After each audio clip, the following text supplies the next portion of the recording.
بسم الله الرحمن الرحيم. موقع الراسخون في العلم يقدم ولباس التقوى ذلك خير. كان بعض الكفار قريش يطوفون بالبيت عراه، فأصل الآية نزل في هذا المعنى، وهو منعهم من أن يطوف بالبيت عريان، منعهم من أن يطوف بالبيت عريان.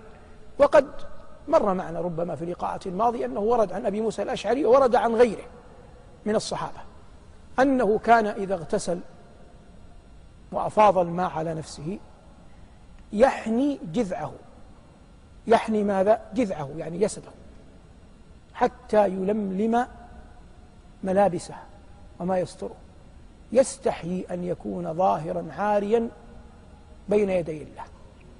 وهذا حياء خفي، لكن الإنسان بحسب ما يعلمه نفسه، فالعاقل يربي نفسه على الكمال، ولن تنال شيئا في الظاهر حتى تربي نفسك عليه. أين؟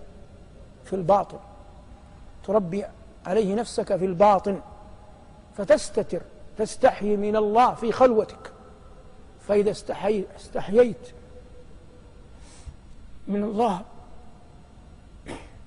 في خلوتك ستر الله عليك يوم تلقاه، والناس يحشرون يوم القيامة عراه.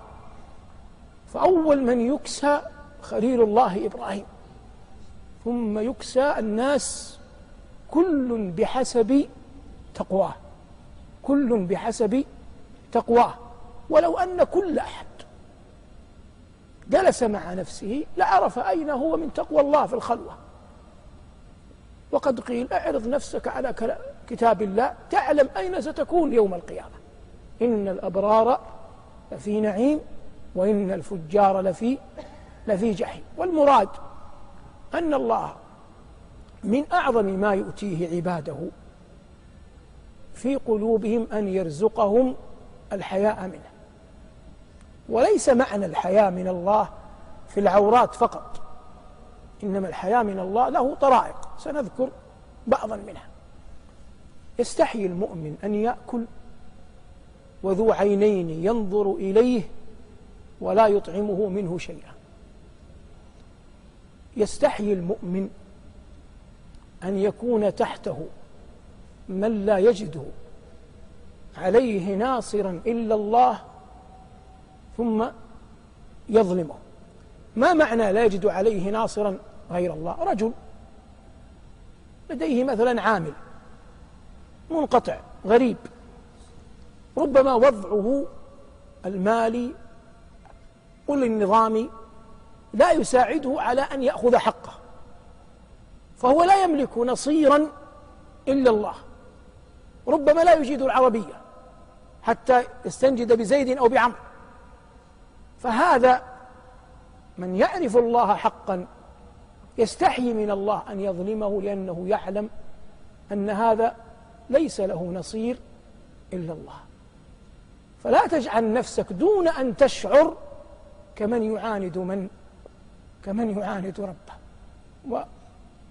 ولو أن أحدنا صنع بكل أحد يقف بين يديه ما يحب أن يصنعه به ربه، إذا وقف بين يديه سلم.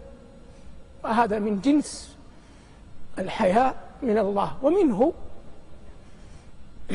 لا يأتي عاقل كما نسمع عفى الله عنا وعن المسلمين من يؤذي زوجته أمام أبنائها أو يهينها أمام بناتها، لأن الأصل أنها تكون عظيمة جليلة في عين أبنائها وبناتها.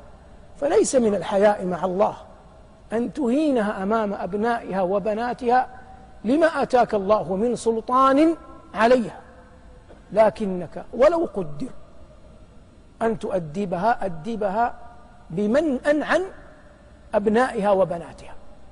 وكذلك المعلم لا يأتي لطالب لأن أباه ليس ذا شأن، لا أميرا ولا وزيرا ولا مسؤولا ولا ذا مال، فتأخذ في إهانته أمام من؟ أمام أقرانه. إذا أردت أن تعلمه أن تؤدبه فأدبه على خلوة لا على جلوة، حتى تكون حييا من الله. ما عند الله يشترى بالإحسان إلى خلقه، يشترى بالإحسان إلى خلقه. الله يقول: فسقى لهما ثم تولى إلى الظل فقال رب إني لما أنزلت إلي من خير فقير. الذي يريد ما عند الله عندما يحسن إلى زيد أو عمرو لا يرقب أبدا أن يأتيه من زيد وعمر ما يكافئه، لكنه يرتقبها من الله، ويضعها الإنسان ليوم يلقى الله جل وعلا فيه. هو أحوج ما يكون لهذا الشأن، أحوج ما يكون لهذا الأمر، وهذا يبدأ منذ أن يخلو الإنسان بعمله في قبره. جعل الله قبري وقبوركم لنا نورا، إن ربي لسميع الدعاء، والحمد لله رب العالمين.